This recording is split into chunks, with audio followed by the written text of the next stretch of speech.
A generally missed characteristic of the Christ story is not only his link to immortality in heaven, but his ability to achieve immortality here on earth in a mortal body through self-healing. This type of immortality we'll call magical immortality, because the trick is only known by the master magician. There is a second attempt at immortality here on earth by a second species of mankind we can call ultra-terrestrials. This advanced species of humans used a variety of ancient structures like the Great Pyramids around the world and Rapa Nui to regenerate their health and remain young. Peter Levenda himself has said that the best description of the Great Pyramid is that of a resurrection machine. And so what I'm about to lay out is based in science, and yet I acknowledge a bit speculative, but it is based on the idea that it is possible to slow or reverse aging, and that if that is true, the remnants of the technology should be available to study and understand. If I'm right, it will revolutionize healthcare and extend the life of every human by possibly thousands of years, because that's how long the kings of Mesopotamia lived. The one true God resurrected using his consciousness. The other sons of God resurrected using a machine. Son of God, sons of God. Two different players, two different agendas, and two completely different skill sets. Click that like and subscribe button, and welcome to Disclosure 22, the resurrection machines of Earth. What I am about to describe is not the simple workings of a machine, but the identifiable echoes of the regeneration and good health that it created. In Disclosure 20, Rapa Nui and the Moai machines of Atlantis, I look closely at the origin of the inhabitants of the island, including the story of King Hotu-Matua's scouts. Rapa Nui was a poor place to grow food, and so according to the legend of King Hotu-Matua, the Moai machine was built in order to improve crop growth and livestock health. If we take the legend of King Hotu-Matua literally, then there should be evidence in the logs of early explorers who visited while all of the machines still worked. That gives us the accounts of Captain Roganveen in 1722 and Captain Gonzalez in 1770. Upon arriving, Captain Roganveen made the following observation, quote, "These people have also snowy white teeth, with which they are exceptionally well provided, even the old and hoary, as was evidenced by the cracking of a large hard nut, whose shell was thicker and more resisting than our peach stones." A peach stone is the inner nut-like thing you find in a peach or plum. Try cracking one of these in your teeth and you can get an idea of what the sailors saw an old, hoary woman do right in front of them. That suggests that there was no osteoporosis or muscle weakness occurring in the eldest of the population. The report on oral health says that their teeth were white, strong, and the jaws were powerful. There are numerous sources on the internet forwarding the proposal that a high pH diet carries healing properties. There are waters and water makers which are designed to deliver a pH water above 9.5 with the express purpose of healing. Soap by its nature has a high pH. You put baking soda in your refrigerator to soak up bad odors. The high pH of baking soda is the primary ingredient in toothpaste. That a high pH cleans things is the ongoing and clear pattern. If the only water you drank was alkaline water, it should have a cleansing effect on the mouth as it goes through. This was some excellent tasting water according to early accounts.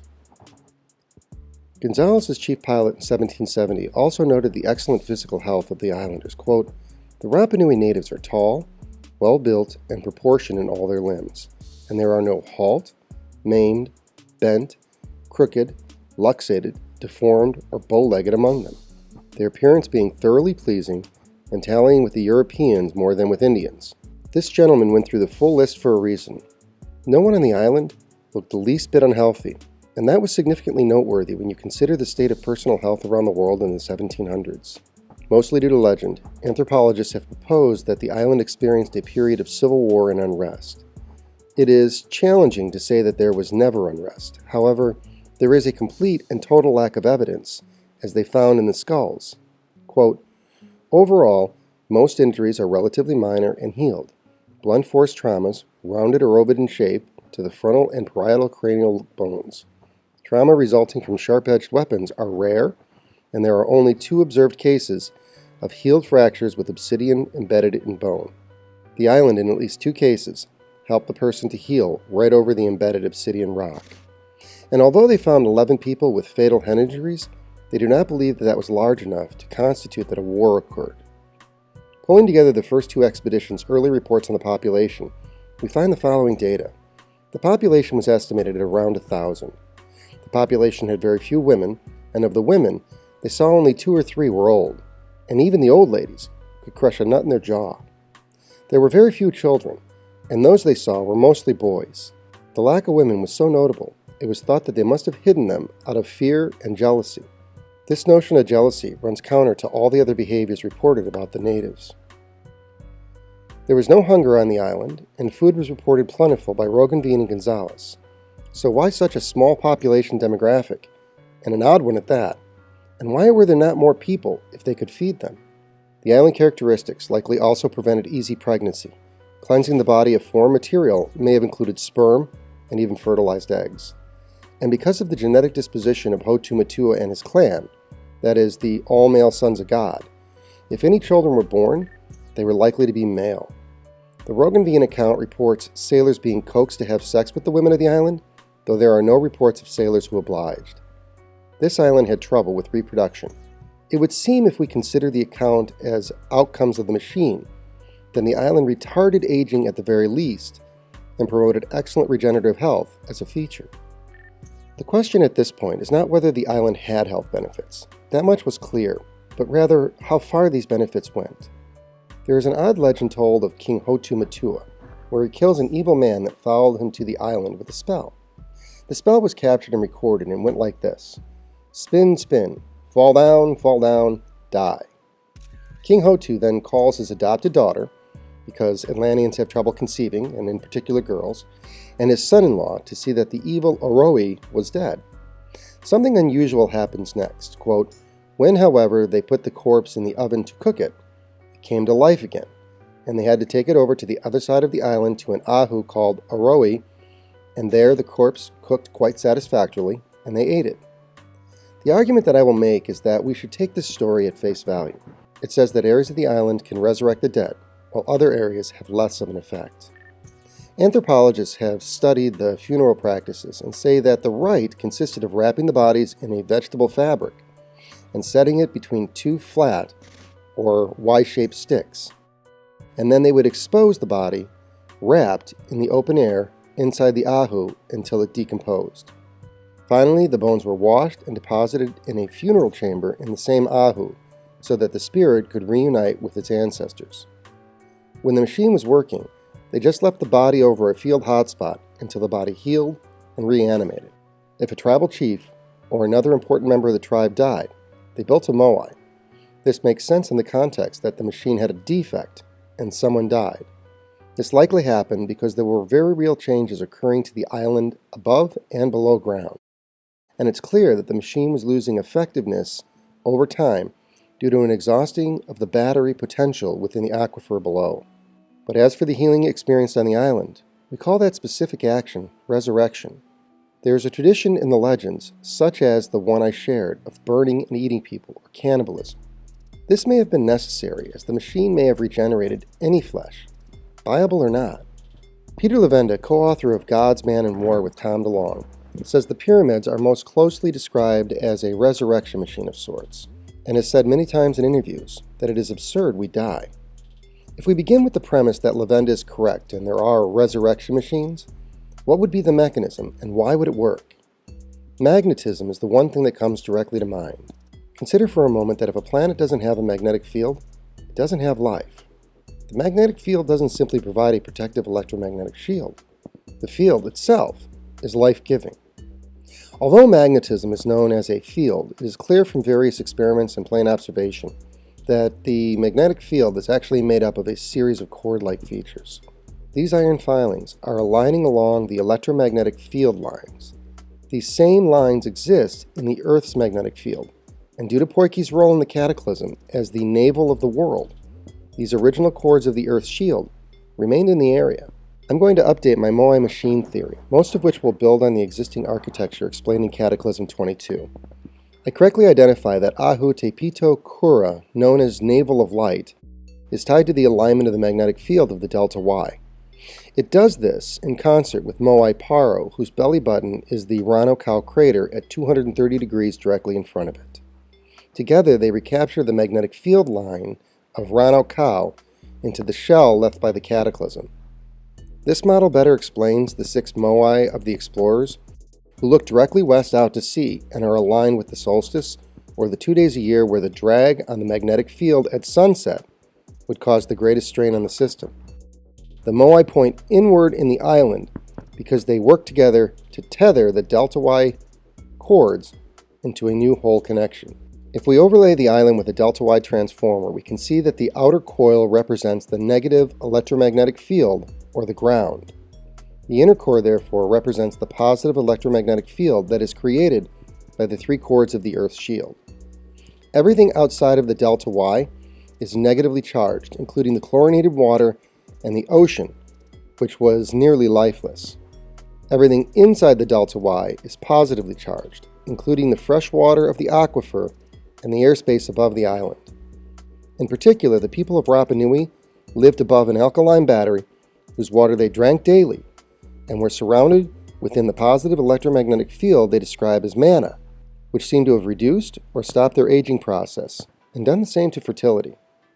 What I want to establish, foundationally, is that the Atlantean civilization used as a power source the Earth's electromagnetic field, not just tapping into it, but outright harnessing a cord in order to benefit from exposure to the cord's properties.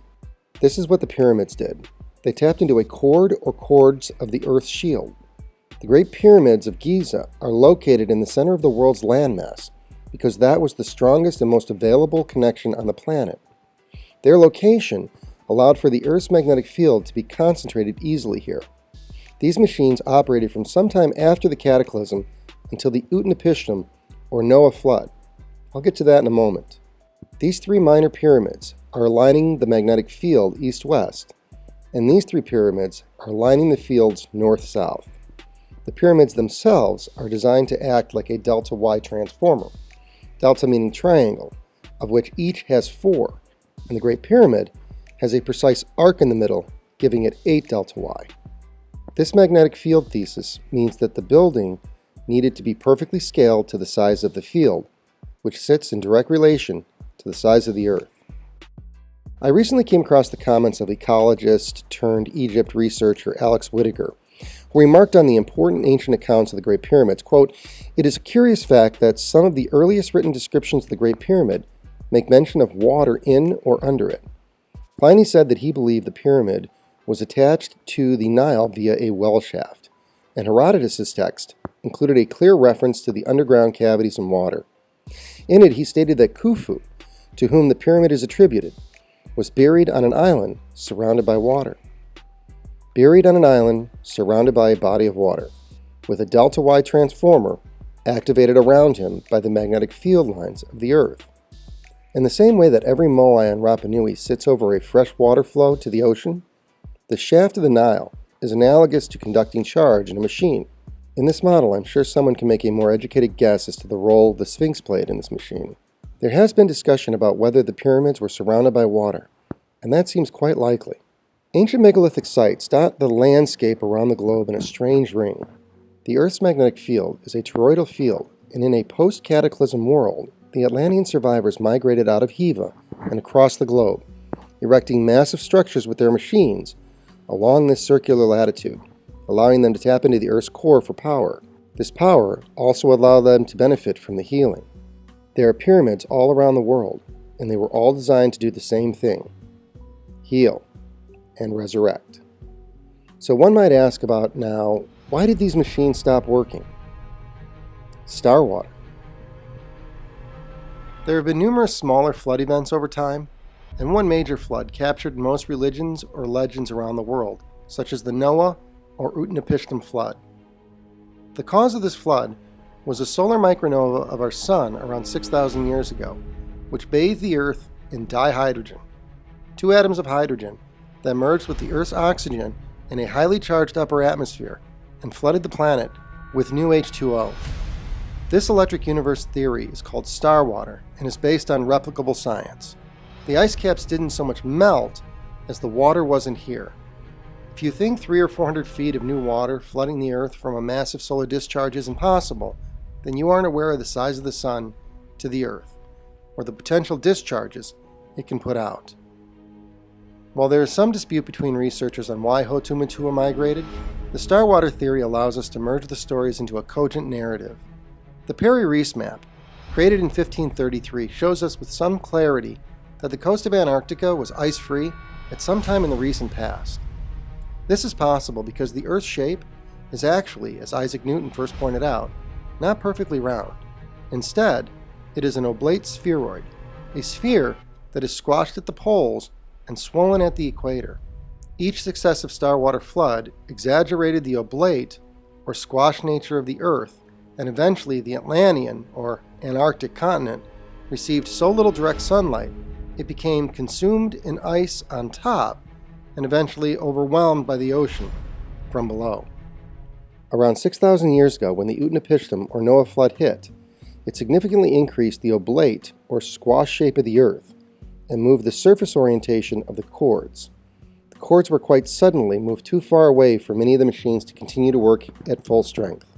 Subsequent floods rendered them useless altogether. This event represented the beginning of the end of control for the sons of God.